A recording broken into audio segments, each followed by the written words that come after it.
shortly after we got past the line of departure, all hell broke loose on the ship. We started taking artillery fire, and the ship was on fire. Communications were knocked out. The skipper was killed. There was a lot going on right where we were.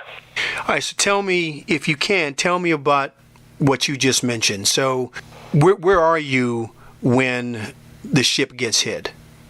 I don't know how far we are off the beach, but it wasn't too far, because an LCT is not a real fast boat.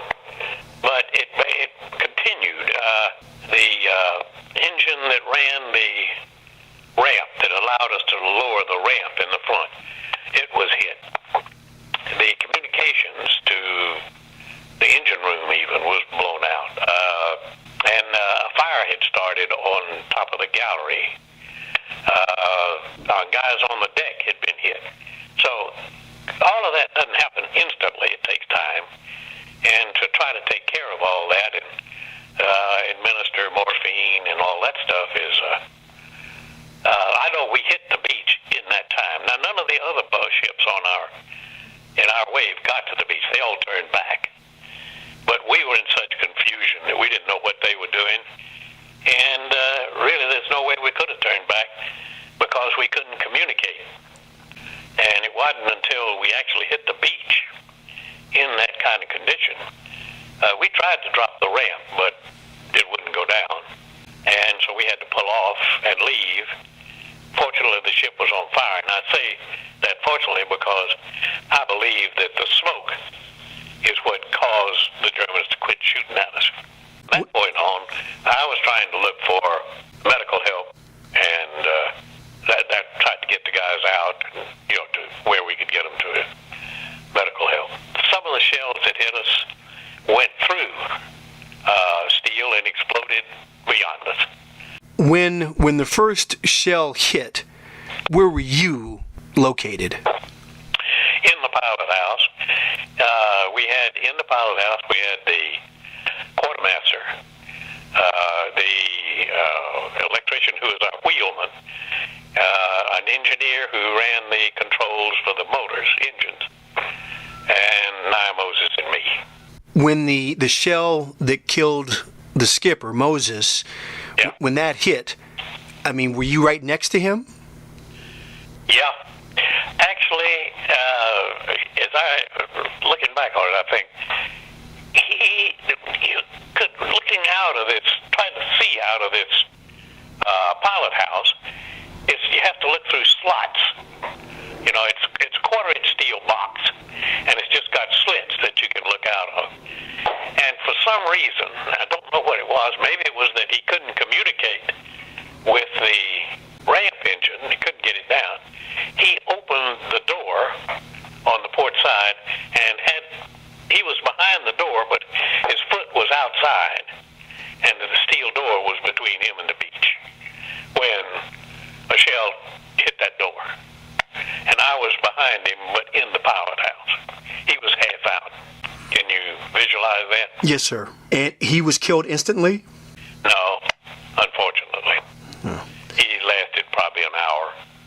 So walk me through this now. Your skipper is incapacitated, and now you're now in charge. Is that correct? Yep. Mm-hmm. Nobody said I was, but everybody looked at me, yeah. Okay. Without any combat experience or real training in that regard, what do you walk me through, I guess maybe in retrospect, how did you all of a sudden assume command? Can you tell me about that? Yeah, I remember I went out and dragged him back into the pilot house.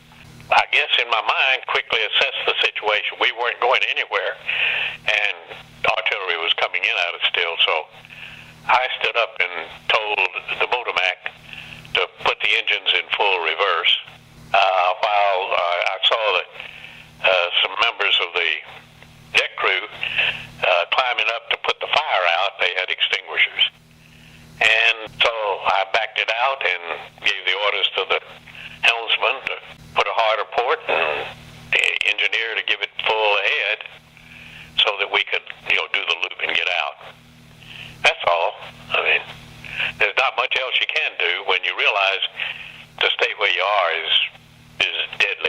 So the one shell hit the pilot door, and then several other shells had hit inside the LCT? Where it hit on the deck, or one of the bulldozers took a hit right in the blade, incidentally. It dug a hole in it.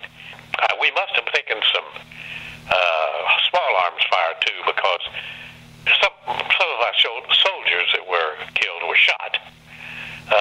But I don't know where they came from. We couldn't return fire at all. We had two 20 millimeters machines, but we couldn't see anything to shoot. So the guys, they were in tubs, gun tubs, and one of the tubs was hit directly, and the guys fortunately got out, because that was one where the shell went through, and how it had exploded was enough to tear up the gun, but the guys got out. I don't remember whether any of them were wounded, but I think they were. The other one on the port side had to be abandoned because they didn't know what to shoot at. These artillery bunkers were cleverly done. They were not pointed out to sea. They were pointed down the beach.